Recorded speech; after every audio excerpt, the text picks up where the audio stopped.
Alors, bienvenue dans la deuxième partie de la formation sur les calculs de structure, précisément sur les logiciels CPS et Robot Structural Analysis.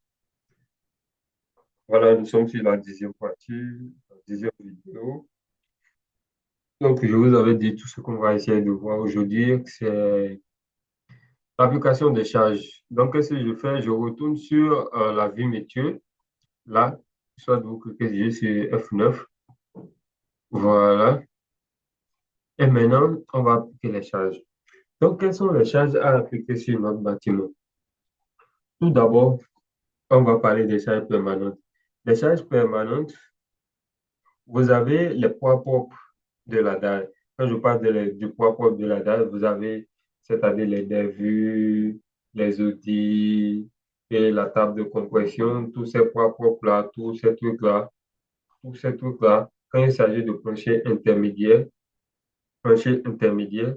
voilà, on a déjà, tout est déjà dans le poids propre. Et c'est ça qui font les 20, quelque chose, 23, disons 23,50 kN par mètre cube. Si on fait fois l'épaisseur, on va trouver ce que ça donne en tout cas, par mètre carré là-bas, par surface là-bas. Si on fait fois l'épaisseur qui est 0,20 là, on verra le genre ce que donne la charge spatique. Donc, on n'est pas là pour ça pour le moment. On travaille directement. Donc, pour les poids propres, on a déjà terminé ça. Ça, c'est la première catégorie de charges permanentes, les poids propres et autres. La deuxième catégorie de charges permanentes, c'est-à-dire les trucs qui viennent après, c'est-à-dire les endus sous dalle là, comment dirais-je, comment on peut appeler ça? On peut essayer de faire une forme de pente sur... Bon, on place d'abord des planchers intermédiaires. Les carrelages sur la dalle, et autres. Tout ça, ce sont des deuxièmes charges des charges permanentes. C'est une deuxième catégorie de charges permanentes. Donc, pour moi, la manière dont j'ai fait tout ça, la manière dont j'ai tout ça, j'ai paramétré ma date, tout ça, ça fait partie. Donc, je n'ai plus rien à faire avec les poids permanents. À bonne raison, quand je fais les 23,50 kN par mètre cube, 5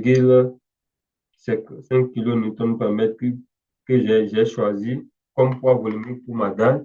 Je vais le faire fois le PC20.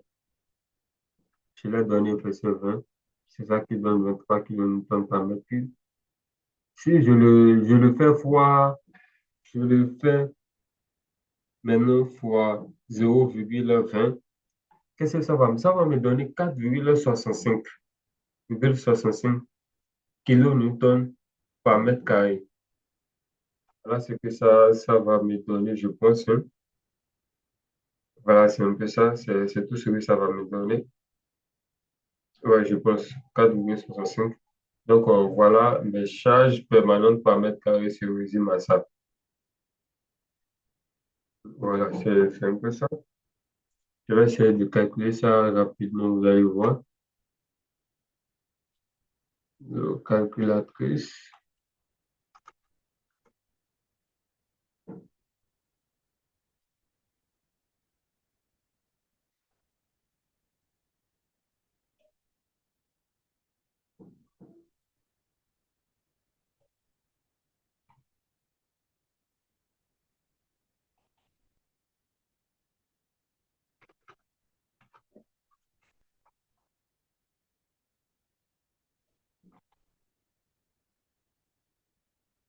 calculatrice, je fais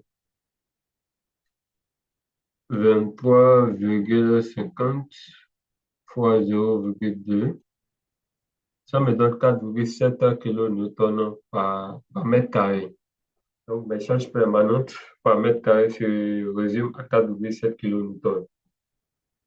J'espère que vous comprenez. Donc, c'est un peu ça. C'est un peu ça. Donc, la prochaine étape, je pense qu'il faut placer, on va parler des charges d'exploitation. Quand il s'agit des planchers le plancher intermédiaire, La charge d'exploitation sur le bâtiment se résume à 1,5 kN par mètre carré. Et au niveau de l'escalier, 2,5 kN par mètre carré. Et sur le balcon, 3,5 kN par mètre carré. Donc, on va juste appliquer les charges d'exploitation maintenant. Donc, qu'est-ce que vous avez à faire? Vous venez ici, vous venez sur charge, venez sur charge, charge sur fascicle. Voilà, vous voyez, ça se sélectionne là directement. Vous mettez de paramétrer ça là. Vous sélectionnez cette partie, c'est-à-dire si c'était décroché comme ça, vous venez crocher ça, vous venez sélectionner ça quoi. Je sélectionne ça. Voilà, c'est déjà sélectionné. Je viens ici, je choisis charges d'exploitation. Et maintenant, je mets les 1,5 kN et j'appuie sur Entrée. Voilà, c'est déjà bon, tout est OK. Donc, on va essayer de passer ça sur les dalles un à un. La partie là, la partie ici, genre, c'est à l'intérieur genre d'un pièce en haut. Donc, ce qu'on va faire, j'avais prévu qu'on fasse un projet de type R+1, mais on va juste aller avec le RDC là. Je vous montre directement.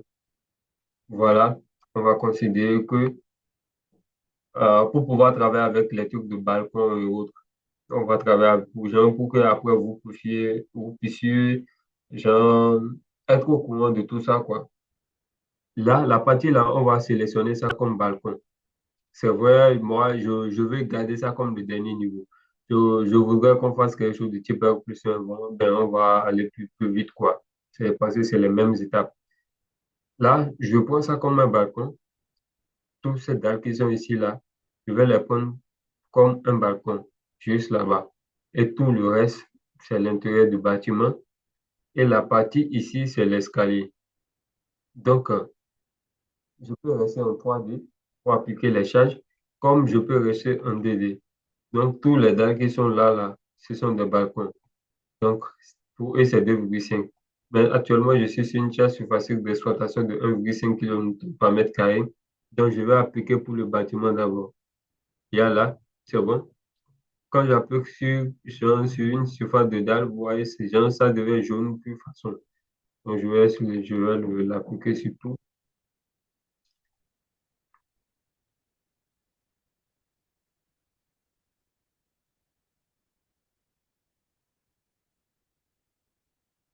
Ça, c'est l'escalier qui est là, on avait dit. Donc, on laisse ça.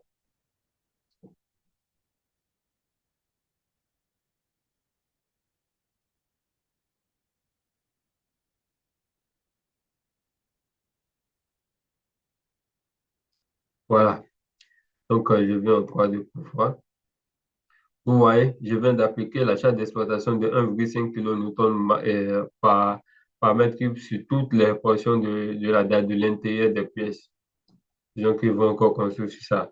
Si c'était juste que c'est comme ça, ils veulent plus construire sur ça, je vais appliquer 1,1 kN par mètre carré sur toutes les trucs là. Sans l'escalier que je vais mettre 2,5, c'est tout. Donc, maintenant, qu'est-ce que je fais? Je prends et toujours la charge d'exploitation, je prends maintenant 2,5 et je valide. Charge d'exploitation. Et je vais maintenant l'appliquer sur la dalle de l'escalier, ici.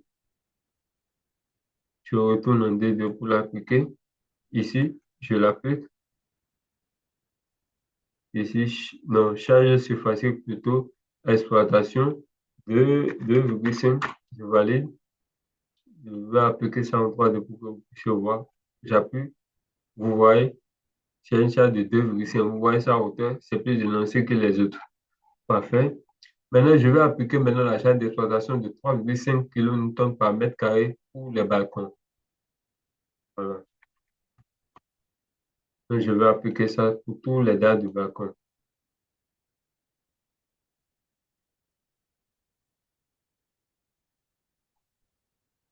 Parfait. Donc, j'ai tout terminé.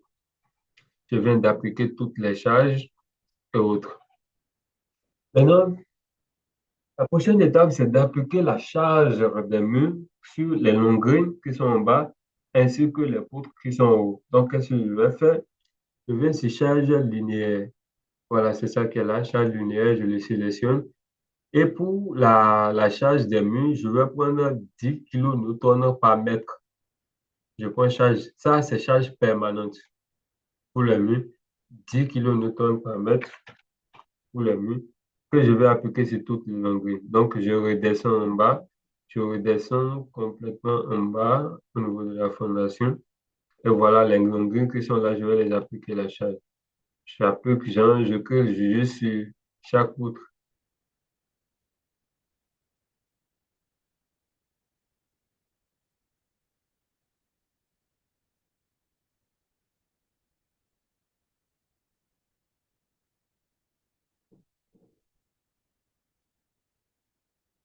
Parfait. Donc je viens d'appliquer, je vais essayer de voir en 3D. Vous voyez, les charges des murs ont été appliquées sur les longueurs. Maintenant, en haut, là, soit si le bâtiment continue, vous appliquez les mêmes charges sur les poutres, sur toutes les poutres pour ne pas se déranger, quoi. Parce qu'il y a des poutres sur lesquelles les murs ne passent, il n'y aura pas de murs sur ces poutres-là. Donc, il faudrait ne pas appliquer la charge des murs sur ça. Mais pour ne pas commencer par identifier ces poutres-là pas à pas, il faudrait appliquer la charge des murs sur toutes les poutres. Si ça continue, vous appuyez les 10 kilonewtons par mètre cube. Si c'est un heure plus, deux en tout cas. Mais si c'est juste comment dirais-je, si c'est juste les accoteurs qui vont rester, c'est-à-dire un RDC, vous voulez juste appliquer l'accoteur sur tous les contours du bâtiment, qu'est-ce que vous faites? Je reviens en DD et je passe au rez-de-chaussée. Je vais d'abord cacher les charges surfaciques et je cache aussi les dalles. Ça ne me reste que les poutres et autres.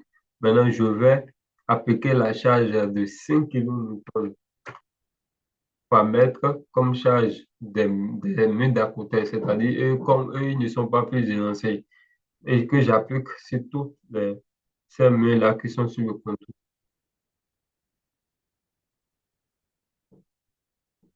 Ça aussi, ça aussi, c'est dedans.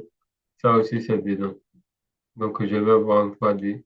Tous les murs qui passent par le contour, là, je les applique. Voilà. Ces deux murs aussi là, il y a ces parties-là qui passent sur le contour, je peux les appliquer sans aucun souci. Voilà. Donc, je vais réafficher maintenant tout ce que j'ai caché.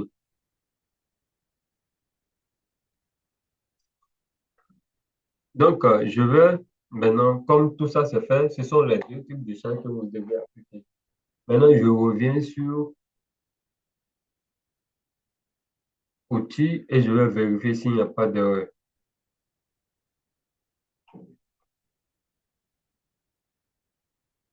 Parfait, c'est bon. Donc, la prochaine étape ici, c'est de créer les combinaisons de charges. Pour ce faire, je viens sur charge, combinaison. Voilà. Donc, si je fais, je vais supprimer tout ce qui était là.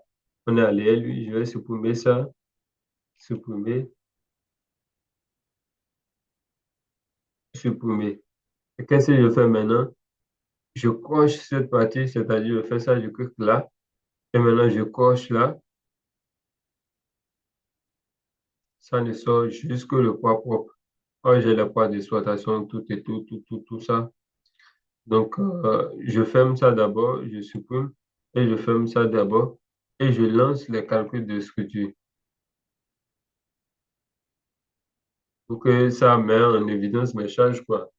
Voulez-vous supprimer les combinaisons existantes? Je fais oui et je vais voir ça, la caméra générée des combinaisons.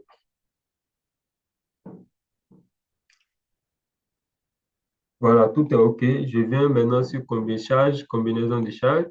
Vous voyez, tout a été fait ici. Ça va générer des combinaisons de charges. 1,35G1 plus 1,35G2 plus 1,5K. C'est tout ce que moi je vais utiliser. Donc le reste là, moi je vais les supprimer. Si ça n'amène pas ça, vous pouvez créer ça vous-même. Le ELS, je supprime ça là. Tout ce que moi je vais utiliser ici, c'est un fois G1 plus 2 fois G2 plus un fois K. Donc, je valide. Parfait. Je relance le calcul de structure. Bon, si j'ai plus besoin de relancer les calculs, hein. Je reviens maintenant dans Afficher. Je reviens d'abord dans Vue de calcul. Voilà. Je vais cocher combinaison bar mouille. Et maintenant, je sélectionne mon ULU qui est là. C'est ça qui est ELU1. Voilà, c'est ça qui est là. Et vous voyez, toutes mes charges s'affichent, tout et tout. Je vais maintenant afficher les valeurs. Voilà, tout est là. Tout est là. Vous voyez? Donc, vous avez la valeur des charges, la répartition des charges, les charges qui descendent sur mail, et ainsi de suite. Donc, voilà un peu tout ce que je vais vous montrer dans cette vidéo. On va se dire à la prochaine pour, comment dirais-je, on va essayer de vérifier sur notre fiche qu'est-ce qu'il y a à faire après ça. Définition de centre d'énergie, c'est fait. Vérification des chiffres d'influence, c'est fait. Application des charges, c'est fait. Définition des charges des murs, c'est fait. Création de combinaisons de charges, c'est fait. Calcul et analyse des résultats, c'est fait. Vérification finale des chiffres d'influence. C'est-à-dire, vous vérifiez encore, est-ce il n'y a pas d'erreur dans ces, vous voyez, la répartition. Ah, cette dalle verse là-bas, ici, ainsi de suite. C'est OK. Je vais encore sur mon truc, sur mon PDF, voilà. Calcul des éléments en béton armé. Donc, pour la prochaine vidéo, on va passer au calcul des éléments en béton armé. Donc, sans plus tarder, je vous dis à la prochaine.